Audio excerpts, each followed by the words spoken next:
1757 ईस्वी में प्लासी विजय के पश्चात ब्रिटिश ईस्ट इंडिया कंपनी, जो एक व्यापारिक संस्था थी, धीरे धीरे साम्राज्य की स्वामिनी बन गई।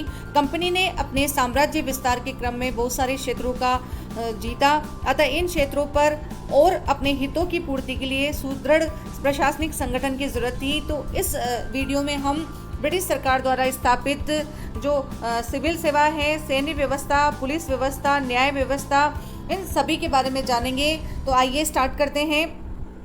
प्रारंभ में कंपनी ने भारत स्थित अपने इलाकों का प्रशासन भारतीयों के हाथों में छोड़ दिया, परंतु अपने उद्देश्यों में प्राप्ति की कमी को देखकर प्रशासन को अपने हाथों में ले लिया। वारेन हेस्टिंग्स और कॉर्नवालिस के समय से नई व्यवस्था की नींव रखी गई। अंग्रेजी प्रशासनिक व्यवस्था के ढांचे पर और समय समय पर नई आवश्यकताओं, नए अनुभवों और नए विचारों के फलस्वरूप प्रशासनिक संरचना में व्यापक परिवर्तन हुए, मगर इन परिवर्तनों के दौरान साम्राज्यवाद के व्यापक उद्देश्यों को कभी भुलाया नहीं गया। वस्तुतः कंपनी शासन के दौरान प्रशासन के 3 महत्वपूर्ण केंद्र थे: ब्रिटिश सरकार द्वारा नियंत्रित बोर्ड ऑफ कंट्रोल, कंपनी के संचालक गण यानी कोर्ट ऑफ डायरेक्टर्स तथा भारत का गवर्नर जनरल। भारत में ब्रिटिश प्रशासन 3 खंभों पर टिका हुआ था। इसमें नागरिक सेवा, सेना और पुलिस। और जो भी इस प्रशासनिक संरचना के विकास का कारण था, कानून और व्यवस्था को बनाए रखना, ब्रिटिश शासन को स्थायी रखना, और कानून और व्यवस्था के अभाव में ब्रिटिश सौदागर व विनिर्माता अपनी वस्तुओं को भारत के कोने कोने में बेचने की उम्मीद नहीं रख सकते थे। विदेशी होने के कारण अंग्रेज भारतीय जनता का स्नेह पाने की आशा नहीं कर सकते थे, इसलिए उन्होंने भारत पर अपना नियंत्रण बनाए रखने के लिए जन समर्थन के बजाय शक्ति का सहारा लिया। सबसे पहले हम बात करेंगे सिविल सेवा की। सिविल सेवा का उद्भव ईस्ट इंडिया कंपनी की व्यापारिक व्यवस्था की वजह से हुआ। 1765 में कंपनी की सेवा के निम्नतम पद राइटर का था, जिसकी नियुक्ति डायरेक्टर्स द्वारा की जाती थी। इन कर्मचारियों के वेतन बहुत कम थे, अतः अतिरिक्त की आय की पूर्ति हेतु इन्हें कुछ निजी व्यापार की अनुमति थी। जब कंपनी एक क्षेत्रीय शक्ति बन गई, तब इन्हीं कर्मचारियों के प्रशासनिक कार्य जो है वो प्रारंभ कर दिए गए। वे अत्यंत भ्रष्ट हो गए। स्थानीय बुनकरों, सौदागरों का उत्पीड़न कर, राजाओं, नवाबों से घूस लेकर अपार धन संपत्ति अर्जित की। इससे कंपनी की प्रशासकीय सेवा में भ्रष्टाचार एवं अनुशासनहीनता फैली। कॉर्नवालिस 1786 में भारत का गवर्नर जनरल बन के आया। उसने प्रशासनिक सेवा में सुधार किया। उसने महसूस किया कि कंपनी के कर्मचारी अब तक ईमानदारी और कुशलता पूर्वक काम नहीं कर सकते तब तक कि पर्याप्त वेतन उन्हें नहीं दिया जाता तथा आय के अन्य साधन स्रोतों पर उनकी निर्भरता न की जाए। इसलिए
का गठन हुआ और 1912 में लॉर्ड हॉर्डिंग द्वारा एसलिंटन आयोग का गठन किया गया। 1922 से भारत इलाहाबाद एवं लंदन दोनों जगह पर यानी इलाहाबाद में और लंदन में दोनों स्थानों पर भारत में और लंदन में परीक्षाओं का आयोजन किया गया। 1924 में ली कमीशन का गठन हुआ। इसने लोक सेवा आयोग के गठन की अनुशंसा की। फलतः 1926 में लोक सेवा आयोग का गठन किया गया। 1935 के अधिनियम में संघीय एवं प्रांतीय लोक सेवा आयोग के गठन का प्रावधान किया गया। स्वतंत्रता पश्चात भारतीय संविधान के अनुच्छेद 315 के तहत संघ लोक सेवा आयोग की स्थापना की गई, जो वर्तमान में सिविल सेवा में नियुक्ति की अनुशंसा करता है। सत्येंद्र नाथ टैगोर पहले भारतीय थे जिन्होंने 1863 में लंदन में हुई परीक्षा में उत्तीर्ण होकर सिविल सेवा में स्थान प्राप्त किया। 1871 में एस.एन. बनर्जी और आर.सी. दत्त, बिहारी लाल गुप्ता सिविल सेवक हुए। सिविल सेवा के अतिरिक्त हम अगली बात करेंगे सेना की। जो ब्रिटिश सरकार थी उसकी जो नींव थी वो सेना के आधार पर ही रखी गई थी। भारत में ब्रिटिश साम्राज्य का जो दूसरा आधार स्तंभ था वो सेना ही थी। सेना ने 4 महत्वपूर्ण कार्य किए। वह भारतीय शक्ति को जीतने के लिए औजार बनी। उसने विदेशी प्रतिद्वंदियों से भारत में ब्रिटिश साम्राज्य की रक्षा की, आंतरिक विद्रोह के खतरे से ब्रिटिश प्रभुसत्ता की रक्षा की और एशिया और अफ्रीका में ब्रिटिश साम्राज्य की रक्षा का प्रमुख हथियार थी। क्लाइव ने सैन्य सुधार के क्रम में सैनिकों के भत्तों में कटौती की। फलतः असंतुष्ट अंग्रेज सैनिक पदाधिकारियों ने विद्रोह कर दिया, जिसे श्वेत विद्रोह के नाम से जाना जाता है। अंग्रेजी सेना के 2 विभाग थे। पहला ब्रिटिश सम्राट की सेना की टुकड़ी जिसे कंपनी की सेवा का कार्यभार सौंपा गया। दूसरा कंपनी की सेना की टुकड़ी जिसमें अधिकतर भारतीय थे। साम्राज्य विस्तार के साथ देसी यूरोपीय जो सैनिक थे उनकी संख्या में वृद्धि हुई, परंतु ये सैन्य संगठन दोषपूर्ण था। सम्राट की सेना की टुकड़ी को अधिक वेतन और कंपनी की टुकड़ी के कम वेतन, उसमें भी भारतीय सैनिकों को यूरोपियन की जो तुलना थी उसमें कम वेतन दिया जाता था। कॉर्नवालिस ने अंग्रेज सैनिकों को असंतोष को दूर करने के लिए कंपनी के अंग्रेज पदाधिकारियों को सम्राट की टुकड़ी के समान वेतन दिए, लेकिन भारतीय सैनिकों के असंतोष को दूर करने का प्रयास नहीं किया, किंतु बढ़ावा ही दिया। सेना में उन्हें निम्न पद दिए गए और उनके साथ भेदभाव किया गया। 1857 में कंपनी की सेना में 3,11,000 सैनिक थे, जिसमें भारतीयों की कुल संख्या 2,65,900 थी। इतनी बड़ी संख्या में सिर्फ 3 भारतीय सैनिक पदाधिकारी थे जिन्हें 300 रुपये माह वेतन मिलता था। इस व्यवस्था ने भारतीय सैनिकों में असंतोष पैदा किया, जो 1857 के विद्रोह का प्रमुख कारण बना। भारतीय सैनिकों को इतनी बड़ी संख्या में नियुक्त करने का कारण ये था कि ब्रिटिश सैनिक अपेक्षाकृत अधिक खर्चीले थे तथा ब्रिटेन की जनसंख्या भी कम थी। यह आश्चर्य की बात है कि मुट्ठी भर विदेशी ऐसी सेना के जरिए भारत को जीत और नियंत्रित कर सके, जिससे भारतीयों का बहुमत था। इसका कारण ये था कि देश में उस वक्त आधुनिक राष्ट्रीयता का अभाव होना था। बिहार या अवध के किसी सैनिक ने यह न सोचा और न ही ये सोच सकता था कि मराठों और पंजाबियों को हटाने में कंपनी की सहायता कर वो भारत का विरोधी हो रहा है। दूसरी ओर भारतीय सैनिकों की पुरानी परंपरा ये थी कि उसमें जब वो वेतन पाए जिसकी निष्ठापूर्वक वो सेवा किया करते थे। कंपनी ने इस सेना का बहुआयामी तरीके से प्रयोग कर अपनी स्थिति सुदृढ़ की। सड़कों, रेलों के निर्माण, सिंचाई, राजस्व व्यवस्था, विद्रोह का दमन आदि कार्यों में सेना की सहायता समय समय पर ली गई। 1857 के विद्रोह के उपरांत अंग्रेज सैनिक और पदाधिकारियों की संख्या में वृद्धि की गई और बंगाल की सेना में भारतीय व यूरोपीय सैनिकों का अनुपात 2:1 रखा गया। विद्रोह के पश्चात सैनिकों को आपस में विभाजित करके संतुलित बनाए रखने की नीति बनाई गई। इसके लिए सैनिकों की भर्ती जाति, क्षेत्र और धर्म के भेदों के आधार पर की गई। क्षेत्रीय आधार पर सेना का संगठन किया गया, जैसे कुमाऊं रेजिमेंट, गोरखा रेजिमेंट। तर्जन के समय सैन्य सुधार हेतु किचनर टेस्ट को सैनिक परीक्षण में शामिल किया गया। आगे हम बात करेंगे पुलिस व्यवस्था की। ब्रिटिश पुलिस का जो तीसरा स्तंभ थी, इस व्यवस्था को लागू करने वाला कॉर्नवालिस था। उसने जमींदारों को पुलिस कार्यों से मुक्त कर दिया और कानून तथा व्यवस्था बनाए रखने के लिए एक नियमित पुलिस दल की स्थापना की। उसने विभिन्न स्थानों पर दरोगाओं के नेतृत्व में थानों की स्थापना की। पुलिस व्यवस्था उस समय तक ब्रिटेन में विकसित नहीं हुई थी। इस मामले में भारत ब्रिटेन से आगे था। जिला पुलिस अधीक्षक सुपरिटेंडेंट का नया पद बनाया गया और वह जिले में पुलिस संगठन का प्रधान हो गया। पुलिस में भी सभी ऊंचे पदों से भारतीयों को अलग रखा गया। गांवों में पुलिस की जिम्मेदारियों को चौकीदार निभाते थे। पुलिस व्यवस्था में महत्वपूर्ण सुधार कर्जन के समय हुए और उसके समय वेतन वृद्धि व प्रशिक्षण की व्यवस्था की गई और गुप्तचर व्यवस्था की स्थापना की गई। पुलिस का मुख्य कार्य ब्रिटिश सरकार की सेवा करना था। जन साधारण के जीवन और सम्मान की सुरक्षा करने में पुलिस की भूमिका प्राय नगण्य रही और राष्ट्रीय आंदोलन को दबाने में इसका भरपूर प्रयोग किया गया। आगे हम बात करेंगे न्यायिक व्यवस्था की। 1765 में दीवानी प्राप्त करने से लेकर 1772 तक ब्रिटिश न्याय प्रणाली की स्थापना नहीं हुई थी। इसका कारण यह था कि फ्रांसीसियों एवं पुर्तगालियों में अंग्रेजों के प्रति ईर्ष्या की भावना बढ़ जाती तथा भारतीयों के प्रति प्रत्यक्ष असंतोष का सामना करना पड़ता, जो कंपनी के लिए घातक होता। वॉरेन हेस्टिंग्स ने दीवानी और फौजदारी न्यायालयों के श्रेणीबद्ध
हत्यारे की भावना पर अधिक बल दिया गया, न कि अस्त्र शस्त्र के ढंग पर। इसी प्रकार मृतकों के अभिभावकों की इच्छा से क्षमा करना अथवा मृत्यु के बदले धन दिलाकर मुक्त करना बंद कर दिया गया और इस प्रकार अंग विच्छेदन के स्थान पर बड़ी खेद का प्रावधान किया गया। पेंटिंग के समय न्यायिक व्यवस्था में और भी सुधार हुए। कॉर्नवालिस द्वारा निर्मित प्रांतीय, अपीलीय तथा सर्किट न्यायालयों में काम बढ़ जाने के कारण रोज कार्य बहुत सा एकत्रित हो गया था। न्याय में प्राय विलम्ब होता था। अतः बेंटिंग ने 1831 में न्यायालयों को बंद कर दिया और इन न्यायालयों के अधिकार मजिस्ट्रेट और कलेक्टर को दे दिए गए। बेंटिंग ने दिल्ली तथा आधुनिक उत्तर प्रदेश के पृथक सदर दीवानी तथा सदर निजामत अदालत इलाहाबाद में स्थापित कर दी। अब इसके निवासियों को अपील करने के लिए कलकत्ता नहीं जाना पड़ता था। इस समय न्यायालयों की जो भाषा थी वो फारसी थी। अब फारसी के साथ साथ स्थानीय भाषाएं भी प्रयोग में लाई जाने लगी थी। ऊंचे न्यायालयों में अंग्रेजी का प्रयोग होने लगा। योग्यता प्राप्त भारतीयों को मुंसिफ नियुक्त किया गया जो सदर अमीन तक पहुंच सकते थे। 1833 में मेकाले के अधीन एक विधि आयोग का गठन किया गया ताकि भारतीय कानूनों को संहिताबद्ध किया जा सके। उसके परिश्रम के फलस्वरूप भारतीय दंड संहिता पश्चिमी देशों से लाई गई दीवानी प्रक्रिया और दंड प्रक्रिया संहिताएं और कानूनों की अन्य संहिताएं आईं। अब सारे देश में एक ही प्रकार के कानून लागू हो गए और उन्हें न्यायालयों के समरूप प्रणाली के जरिए लागू किया गया। इस प्रकार कहा जा सकता है कि भारत को न्यायिक रूप से सूत्रबद्ध किया गया। 1861 में हाई कोर्ट एक्ट लाया गया जिसके तहत पुरानी सुप्रीम कोर्ट और सदर अदालत को समाप्त कर दिया गया तथा कलकत्ता, मद्रास और बम्बई में उच्च न्यायालयों की स्थापना की गई। बाद में इलाहाबाद, लाहौर, पटना में भी उच्च न्यायालय स्थापित किए गए। 1935 में भारत सरकार अधिनियम के द्वारा एक संघीय न्यायालय की स्थापना भी की गई। न्यायिक व्यवस्था जो है उसकी क्या विशेषताएं थी उन पे हम चर्चा करेंगे। कानून का शासन, अंग्रेजों ने कानून के शासन या विधि के शासन की आधुनिक अवधारणा को लागू किया। इसका तात्पर्य ये था कि उनका प्रशासन कम से कम सैद्धांतिक रूप से कानून के अनुसार चलाया जाएगा, न कि शासक की सनक या व्यक्तिगत इच्छानुसार। कानूनों ने प्रजा के अधिकारों, विशेषाधिकारों, जिम्मेदारियों को स्पष्ट रूप से परिभाषित किया था। कानून का शासक खुद कुछ हद तक व्यक्ति की व्यक्तिगत स्वतंत्रता की गारंटी था। इसी प्रकार किंतु इसका तात्पर्य यह नहीं था कि व्यापारिक रूप में यहाँ कानून का शासन था। कानून की व्यवस्था न्यायाधीश करते थे जो प्राय अंग्रेज होते थे। कानून बहुधा त्रुटिपूर्ण होते थे। कानून जनता द्वारा लोकतांत्रिक प्रक्रियाओं द्वारा नहीं बल्कि विदेशी शासकों द्वारा निरंकुश तरीके से बनाए गए थे। वस्तुतः कानून जो का शासन था औपनिवेशिक हितों से परिचालक था। कानून के समक्ष समानता, इक्वलिटी बिफोर लॉ। इसका तात्पर्य था कि कानून के समक्ष सारे मनुष्य बराबर हैं। जाति, धर्म, वर्ग के आधार पर बिना किसी भेदभाव के एक ही कानून सब पर लागू होता था। अब न्याय के लिए भेदभाव नहीं किया गया, किंतु ब्रिटिश भारत में वास्तविक रूप से कानून के सम्मुख समानता की स्थिति लागू नहीं थी, क्योंकि यूरोपीय व उनके वंशजों के लिए अलग अलग अदालतें थी, यहाँ तक कि अलग अलग कानून भी थे। इसके खिलाफ फौजदारी मुकदमों की सुनवाई सिर्फ यूरोपीय जज ही कर सकते थे। अनेक अंग्रेज अधिकारियों, सैनिक अधिकारियों, बागान मालिकों, सौदागरों, भारतीयों के साथ क्रूर एवं अन्यायपूर्ण कार्य किया, किंतु मुकदमे के दौरान इन अंग्रेजों को संरक्षण मिला। इस व्यवस्था में व्यवहार में एक अन्य कानूनी असमानता उभर कर आई। न्याय काफ़ी महंगा हो गया था। कचहरियाँ आमतौर पर दूर शहरों में थी। मुकदमे वर्षों तक चलते थे और जटिल कानून अशिक्षित और जन सामान्य से पहुंच से बाहर था। इसके अतिरिक्त पुलिस और प्रशासकीय तंत्र के अंदर भ्रष्टाचार था। इस वजह से न्याय सब तक नहीं पहुंच पाता था। कुल मिलाकर नई न्याय प्रणाली उस हद तक प्रगतिशील थी जिस हद तक कानून के शासन और कानून के सम्मुख समानता के प्रशासकीय सिद्धांतों पर आधारित थी, तथापि व्यवहार में अन्यायपूर्ण थी। इस प्रकार ब्रिटिश सरकार ने अपने स्वार्थों के फलीभूत होकर जो भी सुधार किए, उनका मुख्य जो कारण था वह ईस्ट इंडिया कंपनी और ब्रिटिश सरकार के हितों को संरक्षित देना था। अगले अध्यायों में हम रेगुलेटिंग एक्ट और पिट्स इंडिया एक्ट के बारे में चर्चा करेंगे। तब तक के लिए नमस्कार।